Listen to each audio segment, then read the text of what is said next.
video series of Maths 2nd for class 9th. And here is our first chapter, Basic Concepts in Geometry.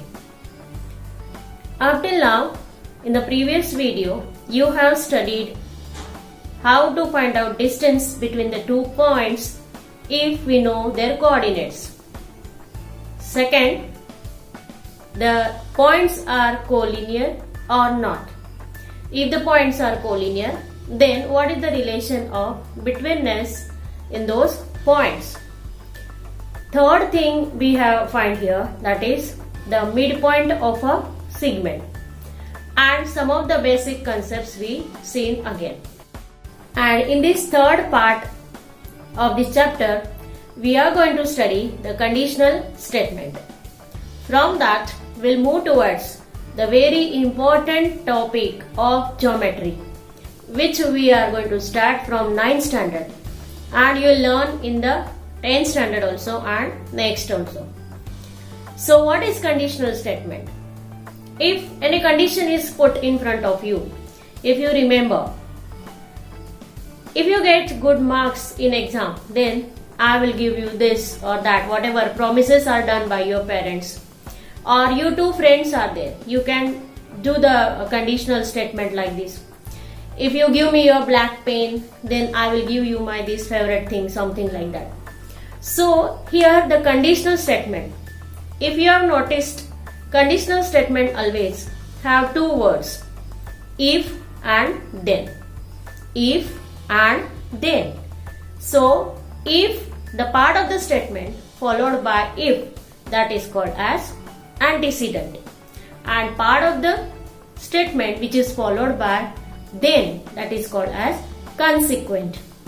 In geometry, we are going to learn what type of conditional statements are there and what is the use of those conditional statements. So we'll see here some of the conditional statements, and the part of the statement followed by if means what it is? Yes, it is antecedent. Antecedent means what? The given part of that statement. And the consequent is there. Consequent means the part which we have to prove. Okay. So when the matter comes for proving something, why we prove particular statements? Why we do not prove some statements? Some of the statements or some of the things are very basic in geometry. We don't need more proof for that. If I tell you that infinite number of lines pass through a single point, then what maximum you will do? You will draw a diagram, and the diagram itself, you may imagine the diagram or you may draw the diagram. Just by drawing the diagram, you are able to get the proof of this, or you will accept the statement that infinite number of lines pass through single point. There will not be any further argument for this, because you will accept the sentence. You will accept the statement. Second, if we see, there passes a single line, one and only one line through 2 points, and 2 points are always collinear. Now this statement also does not need any proof, because if you draw the diagram, always only one line will pass through 2 points, and 2 points are always collinear. But when more than 2 points are there, then we have to find out whether the points are collinear or not. How to find out the points are collinear or not, that method you have studied already in the previous video. Okay, so here some of the statements which are accepted by all, they are called as universally accepted statements, and these statements are called as postulates or axioms. So let's see some of the axioms or postulates given by the great mathematician Euclid, which becomes the base of geometry. Some Euclid's postulates are as follows. There are infinite lines passing through a point.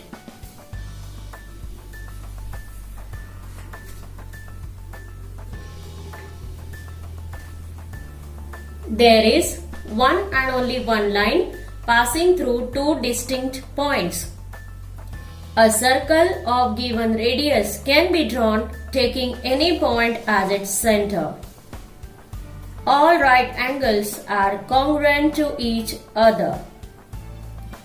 If two interior angles form on one side of a transversal of two lines add up to less than two right angles, then the lines produced in that direction intersect each other. Let's see some examples of conditional statements. And in the conditional statement, if we change the position of antecedent and consequent, then it is called as converse of the conditional statement. So we'll see here some of the examples of conditional statements and their converse and the related facts to it. Let's consider the statement. The diagonals of a rhombus are perpendicular bisectors of each other. The statement can be written in conditional form as: if the given quadrilateral is a rhombus, then its diagonals are perpendicular bisectors of each other.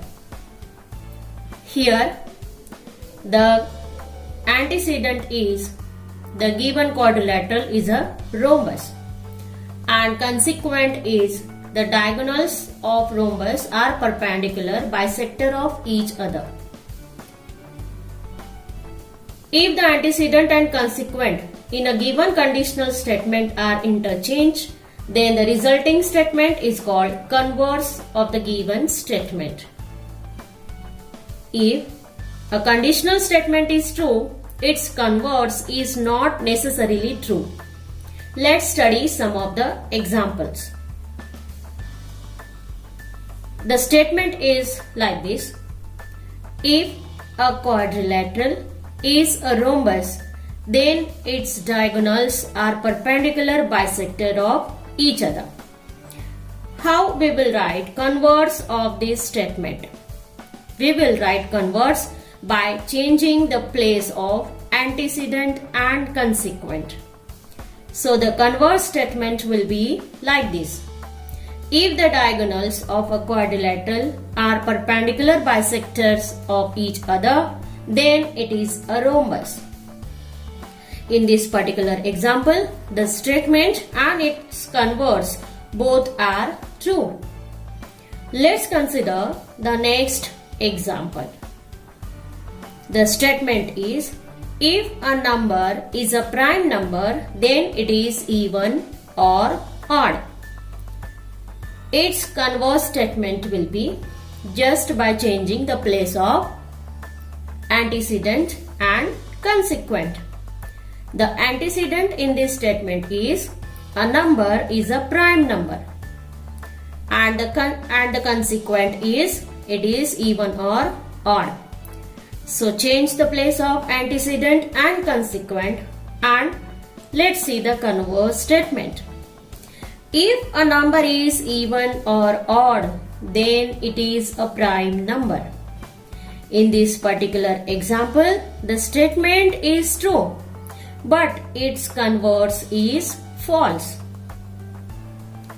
Any statement or a property is said to be true if it is proved logically. So such statements which needs a logical proof are called as theorems. And theorems are the very important topics of geometry, which we are going to learn from this chapter. The logical argument by using some mathematical properties which we have learned previously, or the mathematical concepts which we'll use to give a logical argument. That logical argument is called as proof. So here we'll have one example of theorem. So let's see the theorem, the first example of the statement which we are going to prove here. The property already we are knowing. The property is about the intersecting lines. The statement is like this: if two lines intersect each other. If two lines intersect each other, then the pair of opposite angles formed by those two intersecting lines are congruent. So let's see the statement.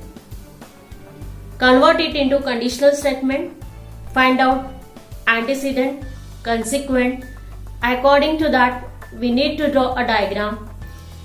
Then we need to give a logical argument, that is proof. So let's see.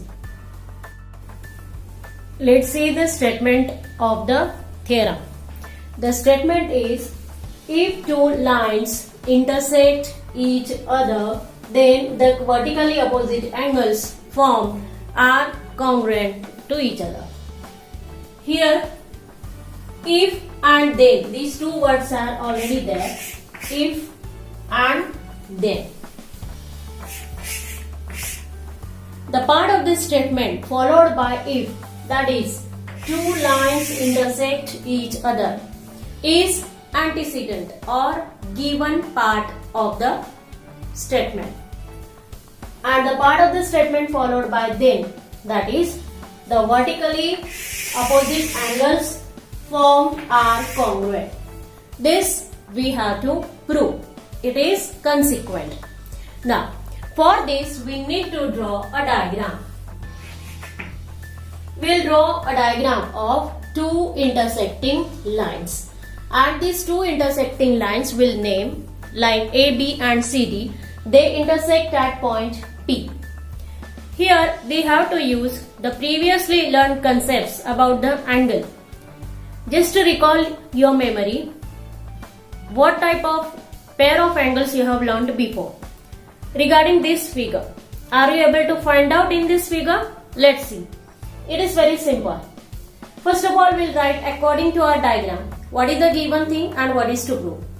The given thing is there, that is line AB and line CD intersect at point P. What is to prove? That vertically opposite angles. Vertically opposite angles means angle APD and angle CPB.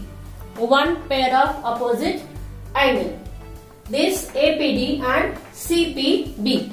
These two are congruent. Similarly, angle APC and angle DPB or BPD. So here we have to prove that the pair of opposite angles formed by these two intersecting lines, line AB and line CD, are congruent. So two pair of opposite angles we have written here, and we have to prove. We have to give a logical argument based on the previously learned concepts. So here in this diagram, if you give your kind attention, you can recall that previously you have learned about the linear pair of angles. Let's find out two pairs in this figure. The two linear pair of angles, the two pairs will find out in which one angle will be common. Because why we are taking one angle common? That is our logic to prove further. So here we'll select angle APC plus angle APD. Angle APC plus angle APD. These two angles. Then angle BPD plus angle APD. So angle BPD, this, and plus APD. Here our angle APD is common angle for both the linear pairs. Now we'll give here number 1 and 2. From this 1 and 2, it's very necessary to give the reason. Whenever we prove any theorem, two things are very necessary. One is the figure or diagram, and second one is the reason. Whatever step we will write, for that we need to give reason. Now from this 1 and 2, we can observe that their right hand side is 180 degree, 180 degree. Means sum of the two angles is 180 degree. So here we can say that angle APC plus angle APD is 180 degree. So BPD and APD is also 180 degree, we can equate sum of these two angles and we can write angle APC plus APD is equal to BPD plus angle APD. Now you observe this step and find out the angle which is common.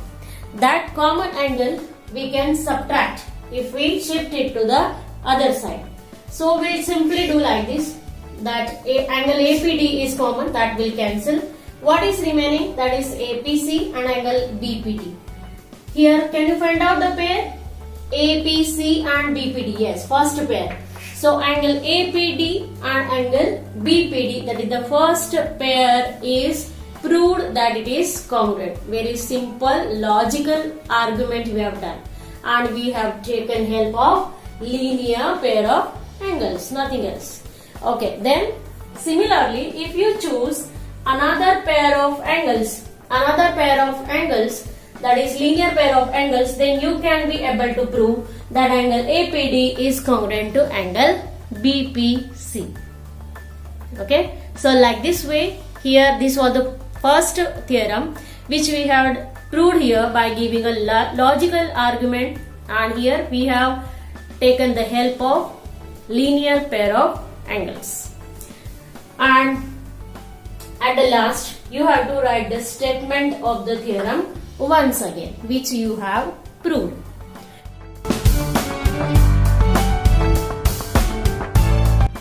This type of proof starts with an assumption that the consequence is false. Using it and the properties accepted earlier, we start arguing step by step and reach a conclusion. The conclusion is contradictory with the antecedent or a property which is already accepted. Hence, the assumption that the consequent is false goes wrong. So, it is accepted that the consequent is true. Study the following example.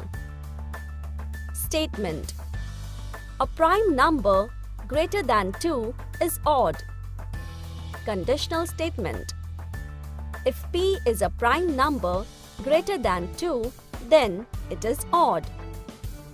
Given P is a prime number greater than 2, that is, 1 and P are the only divisors of P. To prove P is an odd number.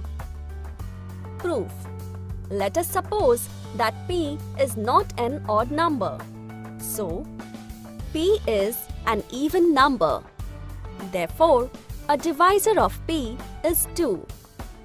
Let us mark this as statement 1.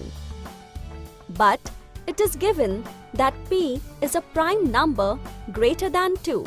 Given, therefore, 1 and P are the only divisors of P. Let us mark this as statement 2. Statements 1 and 2 are contradictory.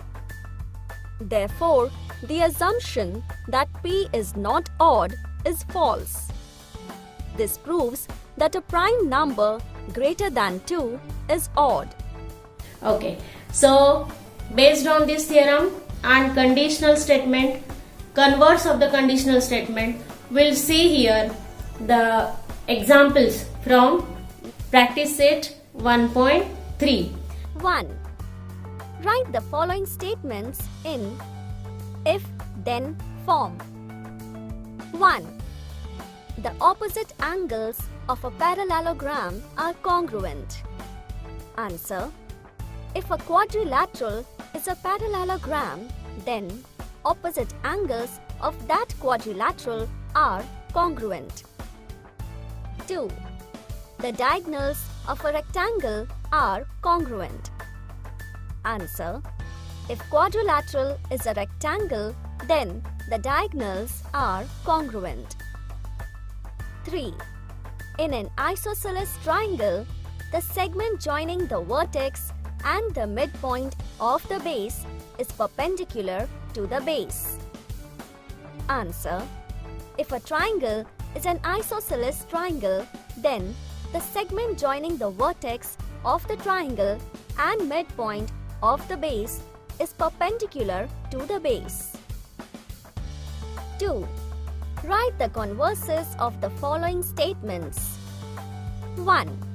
The alternate angles formed by two parallel lines and their transversal are congruent. Answer.